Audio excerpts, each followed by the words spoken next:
Video kana share, copy link, repost gootu malee bira hin dabrin. Dhimmi kun akkuma na ilaallatu sillee ilaallata waan ta'eef. Keessattuu ijoollennu keenya ijoollenni ahla sunnati wal jamaa taatan. Dhiibbaan garagaraa gaggeeffamaa jira. Warri zabana ammaa majlisa dhimmi islaamaatiif hin ja'an. Dhimmi islaamaa osooniif hin taane dhiibbaa islaamaa ta'aniit argamutti jiran.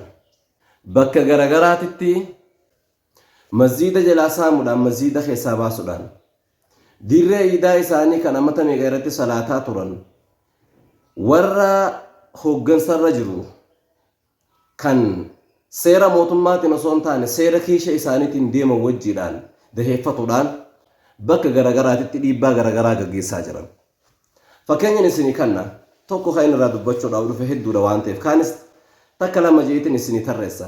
Paartii tokkoffaa lammaffaa keessatti isin himuu danda'a. Mee fakkeenyaaf na jalatti ilaala. Sheekota keenya Sheekh Haaji Ahmad Naasir Kaarraa jechuudhaan kan beekaman.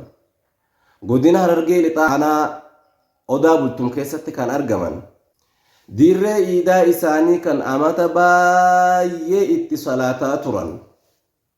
Warri ammoo zabana ammaan tanaa dhimma islaamaatiif hin ja'u. Dhiibbaan islaamaa sheekota keenya bara dabre irraa kaasanii dirree iidaa isaanii kan amata meeqa isaan irratti salaataa turan irraa ari'an. Subhaanallah. Masjiidni sheekonni faa waliin salaatan masjiida baay'ee gara masjiida 10ti. Ganda garagaraati irraa dhufuudhaan waliin salaatan. Walaakin ammoo waan isin ajaa'ibu masjiida tokkichaaf caalima guddaa nama faqiiha nama umraanis guddaadha kan ilmiinis guddaadha.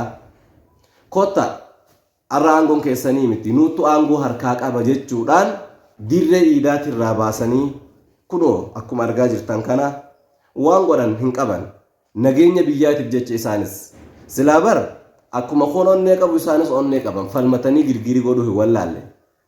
Walaakin ammoo lakki nageenya nu wayyaa seera mootummaa fayyadamneet mirga keenya falmanna jechuudhaan masjiidatti galaniit namuu bakka jirtanii masjiidatti salaataa ja'aniini masjiidatti salaataa jiran. Wallahi dhimmi kun osoo ooleen bulle osoo arra boru hin jenne dhimmi kun dirqama nageenya biyya keenyatiif nageenya hawaasatiif jaalala mootummaadhaaf nuti qabnuuf mootummaan waan kana jala deemee furmaata kannuu qaba. Wal danda'anii waliin salaatan wal danda'anii waliin salaatan. Kana ta'uu baannaan ammoo fakkeenyaaf nama mana isaa keessa jiru tokko lakki kootu mana keessaa gabbahi ati isaattu mana kana haq godhata jechuun ni danda'ama hin danda'amu barjaa keenya. Dirreen iidaatis tan sheekotaa faadha isaani kan amata baay'ee irratti salaataa turan.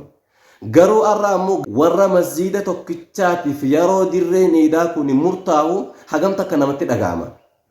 Waan kana dhimmi qaamni ilaallatu dhimmi aanarra jiru dhimmi godinarra jiru dhimmi kun dhimma hawaasa muslimaa kan aanaa san keessa jiru burjaajeessaa jirudha. Dhimma aarii fi jibbansa garagaraa isaan keessatti uumaa jiru waan ta'eef ebaakkaachuu hadaraa dhimma kanarratti furmaata nuu kanna.